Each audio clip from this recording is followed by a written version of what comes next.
Hello students, आप सभी का स्वागत है आपके अपने पसंदीदा यूट्यूब चैनल एएस एजुकेशन पर।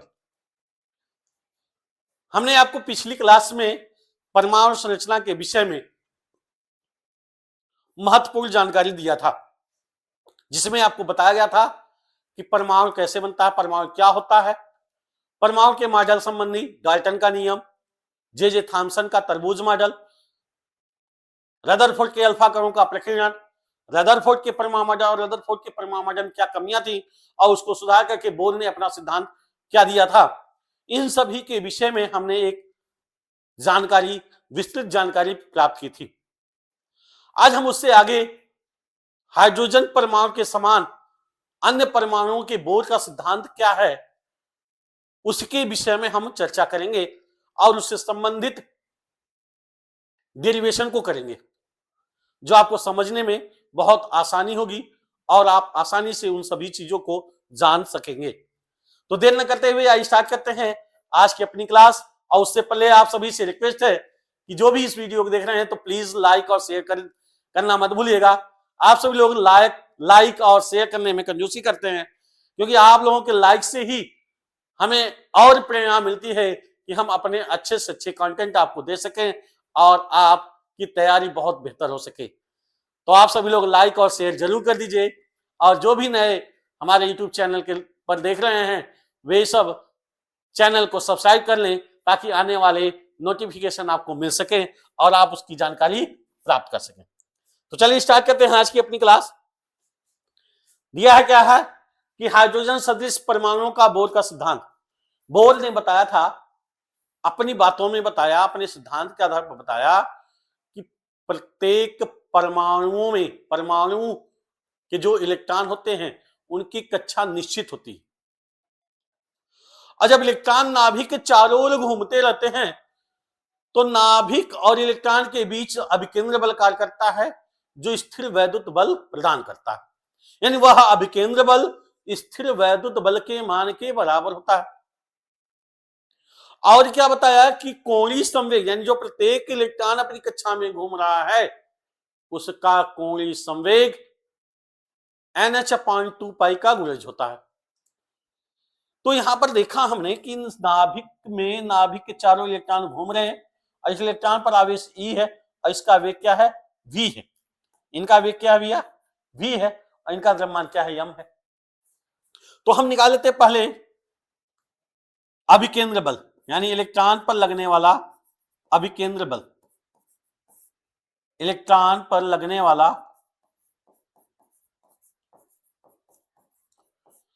अभिकेंद्र बल, अभिकेंद्र बल, यानी अभिकेंद्र बल क्या होगा भैया, mv²/r।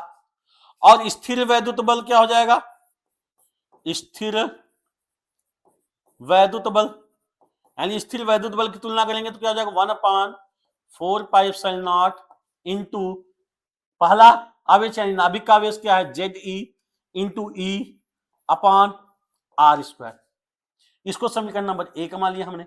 अब जब इसको हल करेंगे तो हमारा क्या आ जाएगा भैया, स्थिर वैद्युत बल, यानी स्थिर वैद्युत बल का मान कितना आ जाएगा, 1/4πε0 इंटू Ze²/r²। अब इसको हमने मान लिया समीकरण नंबर 2।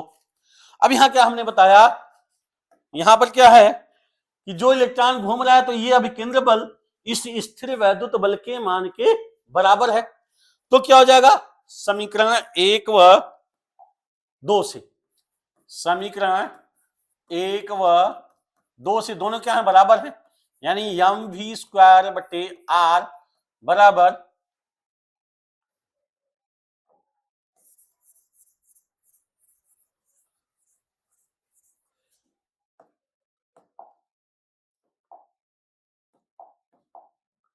क्या हो जाएगा भैया, mv² यानी mv²/r बराबर 1/4πε0 इंटू Ze²/r²। अब देखिए एक आर से एक आर कैंसिल, बचा क्या हमारा, mv² बराबर 1/4πε0 इंटू ZE² r। इसको हमने मान लिया समीकरण नंबर 3। अब बोहर के सिद्धांत से, यानी बोहर के सिद्धांत से अस्थायी कक्षा के लिए, किसके लिए भैया? अस्थायी कक्षा के लिए। अस्थायी कक्षा के लिए, तो अस्थायी कक्षा के लिए बोहर ने क्या बताया था कि इनका जो कोणीय संवेग होगा यानी mvr, वह क्या होगा? NH/2 के गुणज होगा। जो कोणीय संवेग होगा वह NH/2 के गुणज होगा। अब क्या करेंगे? दोनों पक्षों का वर्ग कर देते हैं। दोनों पक्षों का वर्ग करने पर, जब वर्ग करेंगे तो हो जाएगा m² v² r² बराबर, यहां क्या हो जाएगा? n² h²/4π²। अब इसको हमने मान लिया समीकरण नंबर 4। क्या मान लिया भैया? समीकरण नंबर 4। अब क्या करेंगे? समीकरण 4 में 3 से भाग दे देते हैं। क्या करेंगे? समीकरण 4 में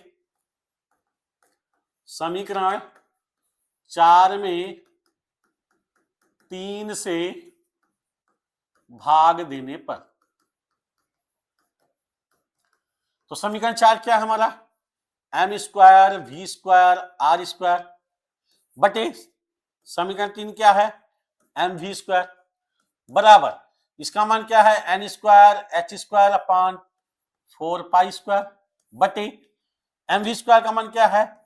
1/4π0 इंटू ZE²/r। निमाज देखिए, m से m कैंसिल हो गया, v² से v² कैंसिल हो गया। अब ये ऊपर चला जाएगा तो यहां क्या बचा? mr² बराबर, यहां क्या हो जाएगा? n² h²/4π0 into r upon, ये ऊपर चला गया, नीचे क्या बचा? 4π² ZE²।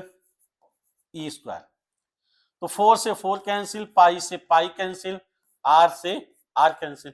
अब यहां से r बराबर निकाल लेंगे तो r बराबर क्या हो जाएगा भैया?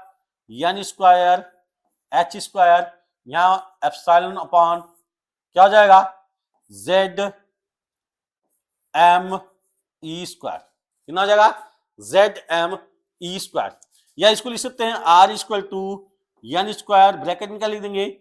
h² epsilon upon ZME²। अब देखिए h क्या है? प्लांक नियतांक है। एप्सिलॉन क्या है? निर्वात की वैद्युतशीलता है। Z क्या है? परमाणु क्रमांक है यानी हाइड्रोजन का। m क्या है? द्रव्यमान है। E क्या है? आवेश है। ये सभी क्या कांस्टेंट है। ये सभी क्या होते हैं? कांस्टेंट यानी नियत होते हैं। इनको परिवर्तित नहीं किया जा सकता। जब परिवर्तित नहीं किया जा सकता है तो हम यहां लिख सकते हैं कि r प्रोपोर्शनल n²।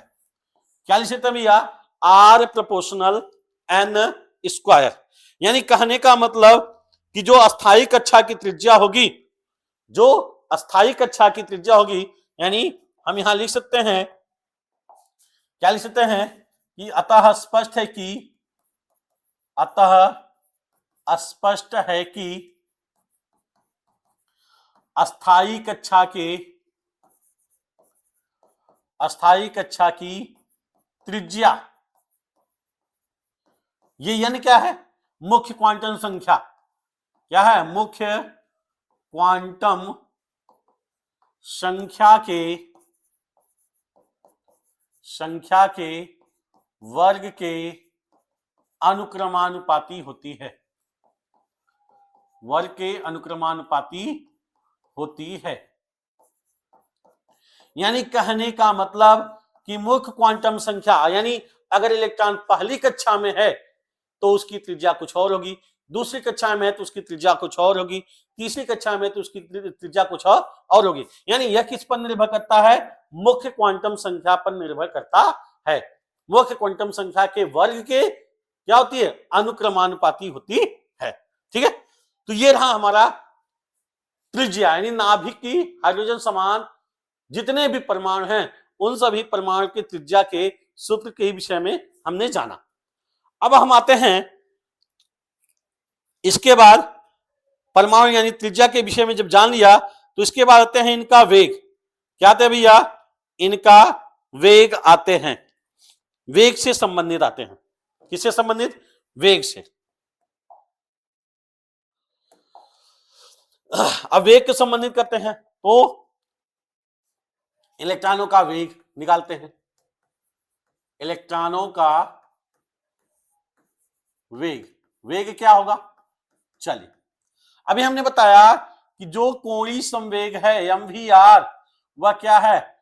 NH/2 का गुणज। अगर हम यहां से v का मान निकालें तो v बराबर क्या हो जाएगा? NH/2 mr। अब r का मान क्या करते हैं? रख देते हैं। r का मान रखने पर, किसका मान? r का मान रखने पर, तो r का मान हमारा क्या है भैया? n²h²ε0। यहां रख देंगे v = NH/2 m। अब r का मान क्या है? n²h²ε0 upon ZmE²। क्या है? ZmE²। तो यहां देखिए यम से यम क्या हो गया? कैंसिल हो गया, बाकी चला जाएगा ऊपर। तो v = हो जाएगा NH ZE² अपॉन 2 n²h²ε0। तो यहां से n कैंसिल हो जाएगा, एक h से एक h कैंसिल हो जाएगा। तो v बराबर क्या हो जाएगा? 1/n कॉमन ले लिया, बचा गया क्या हमारा भैया? ZE² अपॉन 2 यहां क्या बचा? h, 2 ε0। अब यहां पर देखेंगे z भी कांस्टेंट है, e यानी आवेश भी कॉमन है, कांस्टेंट है, 2 कांस्टेंट है, h का मान कांस्टेंट है, एप्सिलॉन नॉट का कांस्टेंट है। तो यानी कहने का मतलब क्या हो गया? v proportional 1/n। क्या हो जाएगा? v proportional 1/n। यानी जो इलेक्ट्रॉनों का वेग होगा, इलेक्ट्रॉनों का जो वेग होगा, यानी अतः स्पष्ट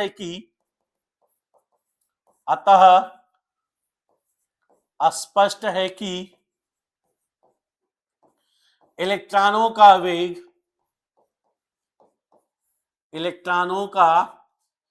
वेग मुख्य क्वांटम संख्या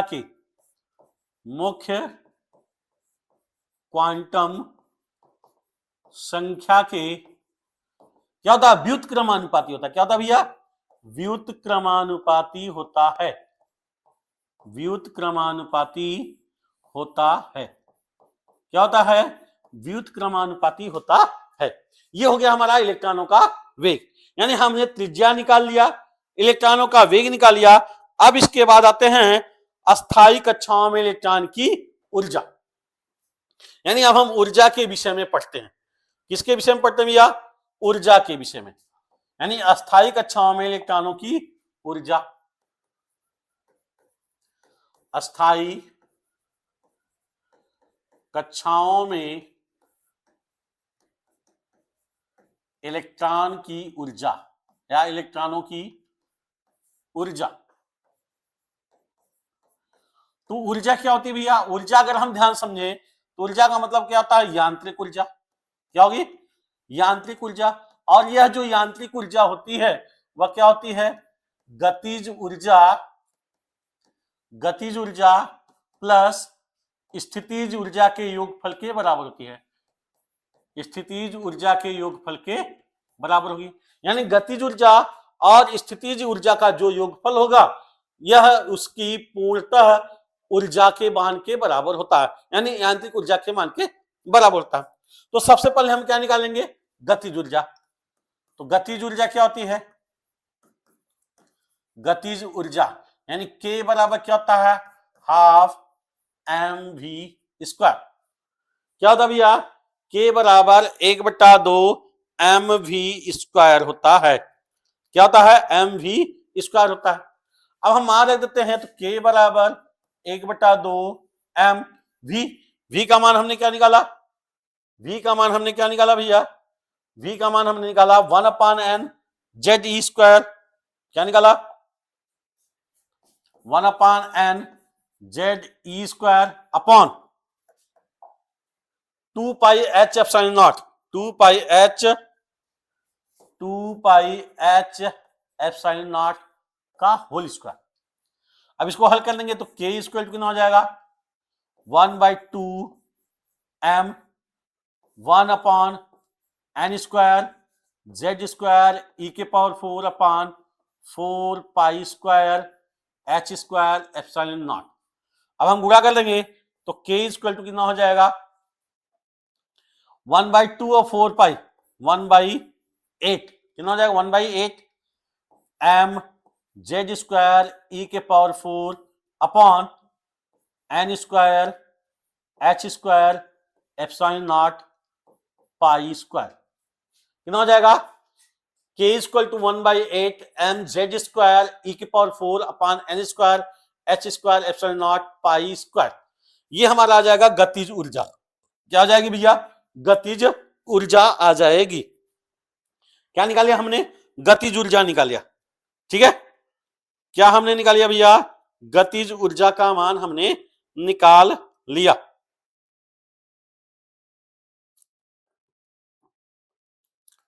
चलिए अब गतिज ऊर्जा का मान आ गया तो अब हमें क्या निकालना है अब हमें निकालना है स्थितिज ऊर्जा का मान। किसका मान निकालना है स्थितिज ऊर्जा का मान ज्ञात करना है। तो स्थितिज ऊर्जा निकालते हैं। स्थितिज ऊर्जा स्थितिज ऊर्जा तो इसको बोलेंगे U बराबर क्या हो जाएगा 1/4 pi epsilon not into ZE into -E/R। तो U बराबर हो जाएगा 1/4 pi epsilon not into ZE²/R। कितना हो जाएगा भैया ये माइनस में जाएगा। क्या जाएगा माइनस में यानी 1/4 pi epsilon not into ZE into E-E/R तो आ जाएगा U का मान। क्या जाएगा U का मान आ जाएगा। ठीक है अब चलिए यानी U का मान निकाल लिया हमने यानी स्थितिज ऊर्जा का मान निकाल लिया गतिज ऊर्जा का मान निकाल लिया। अब हमें निकालना है यांत्रिक ऊर्जा यानी E बराबर क्या होता है K प्लस U।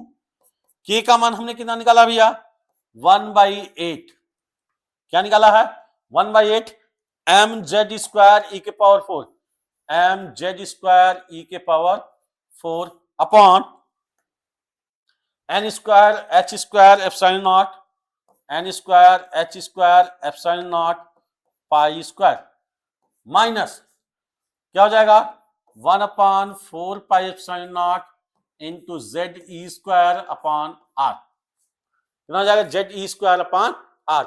अब यहां पर R का मान अगर हम रख दें क्या रख दें R का मान रख दें तो E इक्वल टू हो जाएगा 1/8 mz² e के power 4 upon n² h² epsilon naught pi square minus sorry epsilon not का स्क्वायर भी होगा ये भी स्क्वायर होगा। ठीक है तो यहां जाएगा एप्सिलॉन नॉट का square minus 1/4 pi epsilon not into ZE²/R।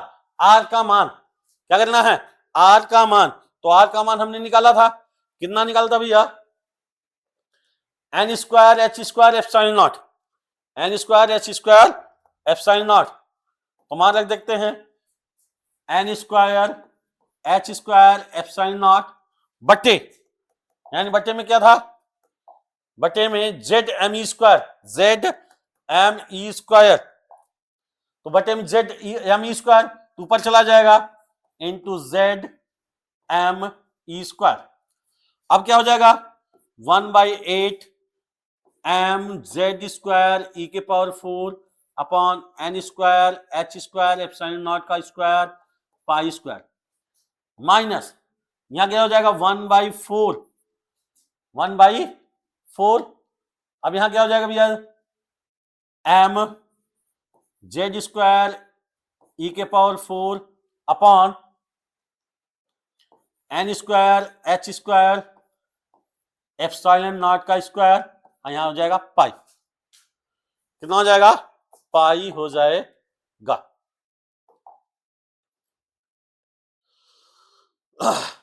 ठीक है क्या हो जाएगा पाई हो जाएगा यहां भी पाई। यहां हो जाएगा पाई स्क्वायर। अब देखिए ऊपर का मान यानी हम इस Z square E power 4 M Z square E power 4 है, नीचे क्या है N square H square N square H square epsilon not square pi square epsilon not square pi square, सब कॉमन है, तो सबको हम कॉमन ले लेते हैं। क्या करते हैं? कॉमन लेते हैं। तो बचेगा क्या हमारा E इक्वल टू क्या कॉमन है? एम जेड स्क्वायर ई के पावर 4, एम जेड स्क्वायर ई के पावर 4 कॉमन है बटे N square H square epsilon not square pi square. यहां क्या बचा? 1/8 माइनस 1/4। कितना हो जाएगा? 1/8 माइनस 1/4। तो E इक्वल टू हो जाएगा एम जेड स्क्वायर ई के power 4 upon N square H square epsilon not square pi square into कितना हो जाएगा? अगर इसको हम बताएंगे तो 4 एकम 4 8 एकम 8 8 में से 4 गया 4 4/8 मतलब -1/2। क्या हो जाएगा भैया? E equal to -1/2 m Z square ई के power 4 upon N square H square epsilon not square pi square. कितना जाएगा? E का मान आ जाएगा, क्या आ जाएगा भैया? E का मान आ जाएगा, ठीक ना। अब यहां पर E का मान आ जाएगा तो यहां पर देखें तो E इक्वल टू क्या हो जाएगा? 1/n स्क्वायर कॉमन लिया, बचेगा क्या हमारा? माइनस एम जेड स्क्वायर ई के power 4 upon 2 H square epsilon not square pi square. अब देखिए एम भी कांस्टेंट है, जेड भी कांस्टेंट है, ई भी कांस्टेंट है, एच भी कांस्टेंट है, एप्सिलॉन नॉट भी कांस्टेंट है, पाई का मान यानी ये पूरा क्या है? कांस्टेंट है। तो E क्या हो जाएगा? E proportional 1/n square. क्या हो जाएगा? E proportional 1/n square. यानी कहने का मतलब क्या हो जाएगा? अतः स्पष्ट है कि इलेक्ट्रॉनों की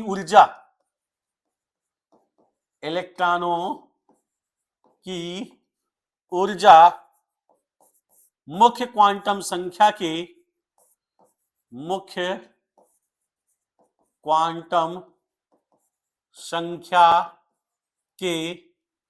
वर्ग के व्युत्क्रमानुपाती होती है। क्या दी भैया? वर्ग के व्युत्क्रमानुपाती होती है। यानी कहने का मतलब क्या हो जाएगा? E proportional 1/n square. क्या हो जाएगा? E प्रोपोर्शनल 1/n स्क्वायर हो जाएगा, ठीक है ना। क्या हो जाएगा? E प्रोपोर्शनल 1/n स्क्वायर हो जाएगा। अब हम तीसरी बात आती है कि बोर ने कहा था कि जब इलेक्ट्रॉन को कभी बाहर से ऊर्जा मिल जाती है तो वह अपनी कक्षा को छोड़ करके दूसरी कक्षा में प्रवेश कर जाता है। यानी पहली कक्षा को छोड़ करके वह दूसरी कक्षा में प्रवेश कर जाता है और दूसरी कक्षा से पहली कक्षा में जब आता है तो ऊर्जा का उत्सर्जन करता है और वह ऊर्जा क्या होती है? एच न्यू के बराबर होती है। जो ऊर्जा का उत्सर्जन होता है वह ऊर्जा क्या होती है? एच न्यू के बराबर होती है। यानी कहने का मतलब क्या हो गया कि वह पहली कक्षा से यानी पहली कक्षा से दूसरी कक्षा में पहुंचा। कहां पहुंचा? दूसरी कक्षा में पहुंचा और दूसरी कक्षा से जो दूसरी कक्षा है दूसरी कक्षा से पहली कक्षा में आने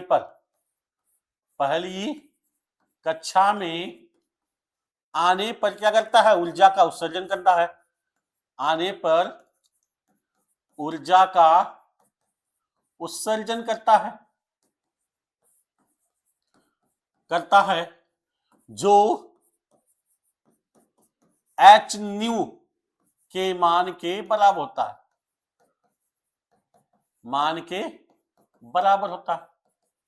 यहां पर न्यू क्या भैया? न्यू क्या है?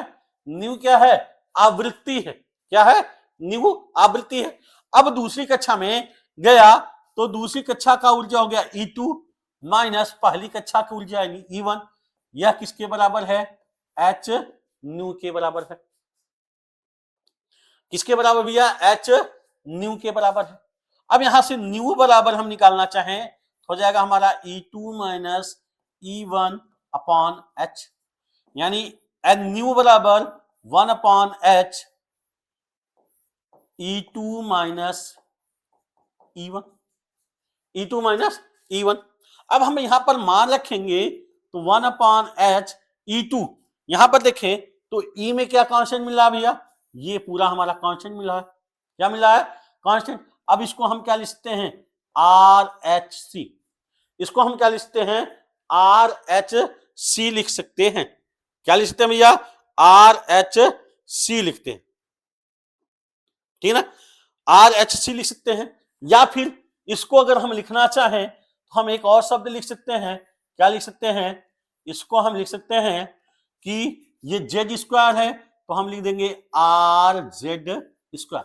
क्या लिख देंगे, RZ स्क्वायर। तो यहां पर जब हम करेंगे तो यहां पर क्या हो जाएगा, RZ स्क्वायर कॉमन E2, यानी E2 दूसरी कक्षा है तो 1 upon N2 square minus 1 upon N1 square, यानी दूसरी कक्षा से पहली कक्षा में। दूसरी कक्षा से पहली कक्षा में भैया जब ये इलेक्ट्रॉन गति कर रहा है तो इसकी कक्षा यानी यहां से उठा यहां चला गया, और ये दूसरी कक्षा है इसकी, और यहां से यहां पर आएगा तो यानी ये दूसरी कक्षा से कहां आ रहा है, पहली कक्षा में। तो दूसरी कक्षा का हो जाएगा N2 का स्क्वायर माइनस N1 का स्क्वायर। अब जेड हम बात करें तो जेड क्या हो जाएगा, जेड किसके लिए, हम हाइड्रोजन की बात करें। किसके बात कर रहे हैं, हाइड्रोजन की बात कर रहे हैं। यानी जब हाइड्रोजन की बात करेंगे तो हाइड्रोजन का जो परमाणु क्रमांक होगा वह कितना होगा, 1 हो जाएगा। कितना हो जाएगा भैया, 1 हो जाएगा। कितना हो जाएगा, 1 हो जाएगा। तो यहां पर हम क्या लिखते हैं, क्या लिख सकते हैं, यहां पर अगर हम लिखना चाहे तो RHC लिखेंगे। क्या लिखेंगे भैया, RHC। तो H से H क्या हो जाएगा, कैंसिल हो जाएगा। तो बचेगा क्या हमारा, न्यू बराबर RC 1 upon N2 square minus 1 upon N1 square. New है तो अब न्यू को हम जानते हैं, एक फार्मूला हम जानते हैं कि न्यू बराबर क्या होता है, C बाई लैम्डा। क्या होता है भैया, न्यू बराबर C बाई लैम्डा। चूंकि न्यू बराबर C बाई लैम्डा, न्यू बराबर C बाई लैम्डा तो यहां मान रख देंगे तो C by lambda equal to RC 1 upon N2 square minus 1 upon N1 square. क्या हो जाएगा, 1 upon N2 square minus 1 upon N1 square. अब यहां पर क्या था, जो ऊर्जा थी हमारी क्या थी, माइनस में। क्या थी भैया, माइनस में। तो यहां पर हम क्या करेंगे, यहां माइनस लगा देंगे। तो जब हम माइनस लगाएंगे, यहां पर माइनस लगाएंगे तो ये जो माइनस होगा चेंज कर देंगे तो यहां C से C क्या हो जाएगा, कैंसिल हो जाएगा। यानी 1 upon lambda equal to R 1 upon N1 square minus 1 upon N2 square. ये हमारा क्या हो जाएगा, फार्मूला हो जाएगा। किसके लिए, तरंग दैर्घ्य ज्ञात करने के लिए। किसको ज्ञात करने के लिए भैया, तरंग दैर्घ्य ज्ञात करने के लिए। यानी 1 upon lambda equal to R। R क्या है, जहां R एक नियतांक है, एक नियतांक है जिसे रीडवर्ग नियतांक कहते हैं। क्या कहते हैं भैया, रीडवर्ग नियतांक कहते हैं। इसको क्या कहते हैं, रीडवर्ग नियतांक कहते हैं। तो ये हमारा हाइड्रोजन की तरंग दैर्घ्य के लिए सूत्र आ जाएगा, यानी 1 upon lambda equal to R 1 upon N1 square minus 1 upon N2 square. इसी सूत्र के आधार पर हम हाइड्रोजन स्पेक्ट्रम की व्याख्या करेंगे। विविध ऊर्जा स्तर से हाइड्रोजन स्पेक्ट्रम की व्याख्या करेंगे, और हाइड्रोजन स्पेक्ट्रम में लाइमन श्रेणी, बामर श्रेणी, पाश्चन श्रेणी, ब्रैकेट श्रेणी, फुल श्रेणी के ऊर्जा स्तर को भी हम जानने का प्रयास करेंगे। तो आज के लिए बस इतना ही। तो प्लीज आप लोग लाइक और शेयर करना मत भूलिए। धन्यवाद।